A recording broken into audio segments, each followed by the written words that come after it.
that God wants you to prosper. Not somebody else, not someone down the street, but he wants you to prosper. He promises to be our exceeding great reward. God has a great plan for you. 3 John, verse 2. It says, "Beloved, I wish above all things that you prosper and be in good health, even as your soul prospers."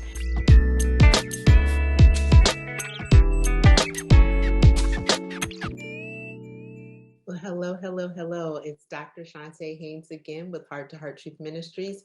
And it is my pleasure to always bring you a word from the Lord, one that we want to hear, one that is encouraging. So if you would, go ahead and bow with me. Father, in the name of Jesus, God, we do thank you. We thank you for your word that you teach us each and every day. As we continue to look in your word, God, we learn what we should do and what we shouldn't do. And we're thanking you for always being present in the plans that you have for us and knowing that you are able to perform whatever you have already set out. So we thank you in advance, Lord. We'll bless you for bringing wisdom, knowledge, and understanding today as we continue to move forward. Thank you so much for just loving us. It's in Jesus' name that we do pray and give you thanks. Amen. Well, amen. Well, it is the culmination of the month of May, and I had promised that I wanted to do something regarding mothers, and I have been doing something regarding mothers all month. But today, and I kept wanting to come back to Rebecca. I kept wanting to come back to what we should not do also as women, as mothers, as we continue to celebrate mothers. And I'm not going to read a specific passage of scripture to you today, but I'm going to highlight from Genesis, the 24th chapter. Actually, it goes all the way through Genesis, the 49th chapter, and it's talking about Rebecca. So the title today is "Be Not Deceived, and Neither Be a Deceiver." And so that's really what we're going to be talking about today. If you remember the story of Isaac, and you remember how Isaac meets Rebecca, Abraham, Isaac, and Jacob, and Isaac meets Rebecca because Abraham's servant goes to find someone of his father's lineage that Isaac can marry. And he runs into Rebecca at the very beginning. This is Genesis, the 24th chapter, and around the 15th verse. He says, "And Rebecca was very beautiful when he gets there, and she had such a servant's heart at the very beginning. She was very obedient. He asked, 'Hey, can you lower your pot and give me something to drink?' And she said, 'Not only will I give you something to drink, but let me water your camels too.' And he said, 'Oh, she's very beautiful, and she's like very outgoing, and she's very hospitable,' if you would." Yeah, we're supposed to be hospitable. She was hospitable. And she goes back to, or he goes back then to her father and asks for her permission for her to become Isaac's wife. And she goes, and when Isaac meets her, well, later on, she marries Isaac in the 24th chapter. In the 25th chapter, she had not been pregnant, and she finally conceived. And when she did, there was a struggle on the inside, and we find out that she's having twins, but she inquires of the Lord what's going to happen. He says, "Oh, you've got two nations on the inside of you, and they're warring against each other." And we know that she had Esau and Jacob, and Jacob was the second born, and he was Rebecca's favorite, but Esau was the firstborn, and he was Isaac's favorite. And the biggest part that we remember about Rebecca was the fact that she was listening at the door when Isaac was telling Esau, "Hey, go out into the field and hunt this wild game for me. Make me some porridge, a pot of stew, and bring it to me. Then I can bless you before I die. I'm not sure when I'm going to die." And at this juncture, Isaac is blind, so he does not see.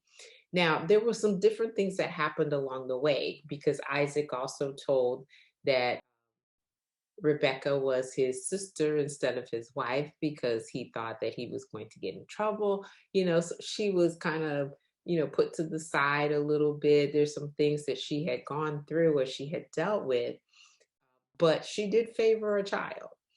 And we shouldn't be playing favoritisms when it comes to our family or our children. Everybody is different. That's something that we should learn from that. But we also recognize that she put in place a deception. Yes, God told her that the younger was going to rule over the older, but it did not require the fact that she needed to play a part in manipulating the situation. When we get to the 27th chapter of the book of Genesis, the first to the 17th verse is where I was going to go, but I want to shorten the time today, so I want you to read it on your own. Rebecca's listening at the door. She hears Isaac tell Esau to go get the game, come back, and I'm going to bless you. Well, she sets it up where Jacob, her favorite, she tells him, I want you to be obedient to me. I want you to go and I'm going to get me some, the goats out there. I'm going to make the stew just like the way he loves it. I'm going to have you take it in and he will bless you. Jacob recognized that there was a deception. He says, wait a minute.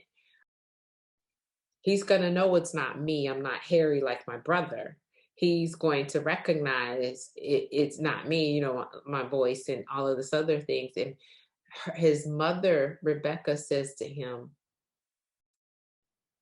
and he also says, and the consequence, he's going to end up cursing me as opposed to blessing me. And Rebecca says, let the curse be upon me, or the consequence be upon me.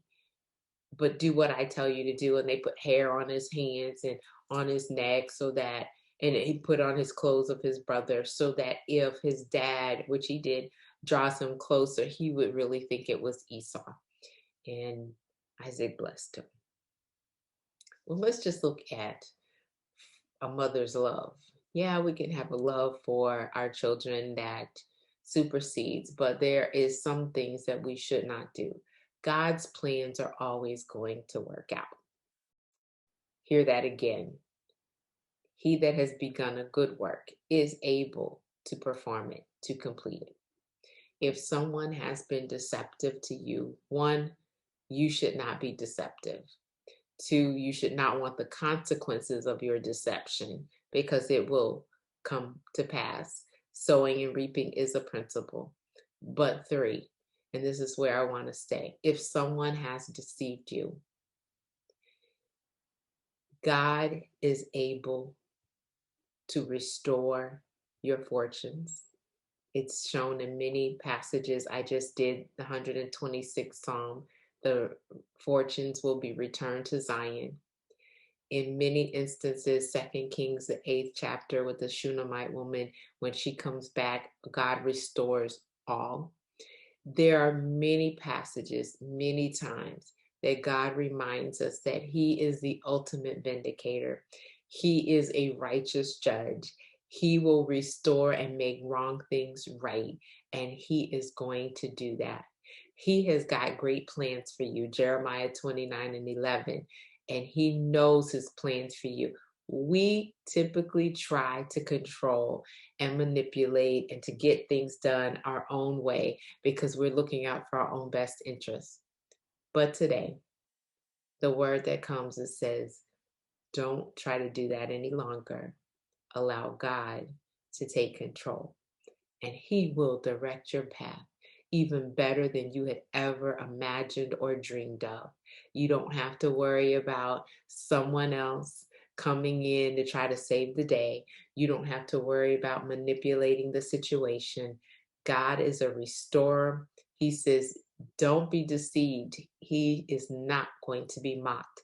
Whatever a man sows, that he shall also reap. And did we see it throughout Jacob's life? Yeah, he played, but the player got played.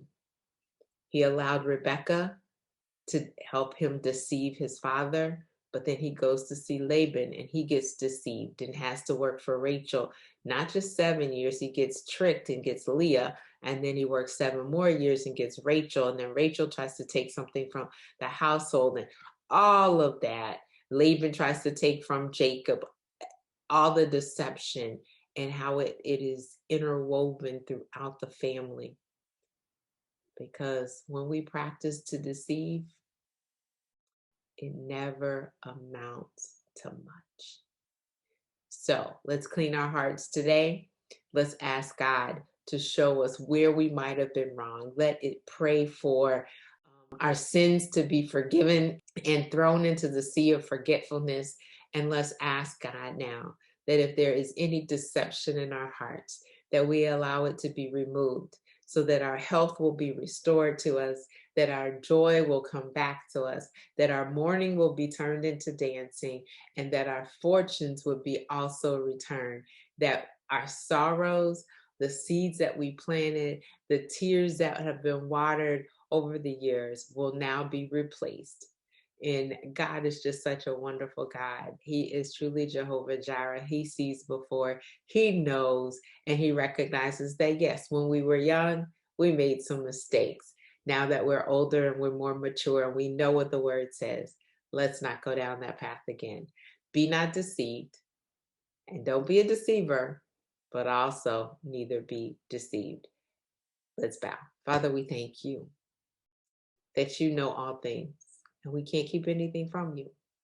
So we're asking, Lord, that you create in us a clean heart, oh God, that you purify and you give us a right spirit on the inside, that we might do what it is that you called us to do, that no deception or manipulation is necessary, but all we have to do is but ask. And we thank you that you are the God that provides all of our needs according to your riches in glory in Christ Jesus. We bless you. We honor you. In Jesus' name we do pray and give you thanks. Amen. Well, amen. Have an absolutely fantastic Sunday and go with God, go in peace. And I am Dr. Chonta Haynes, here to help you put feet to your faith so that you might be able to walk victoriously. It's been my pleasure serving you today.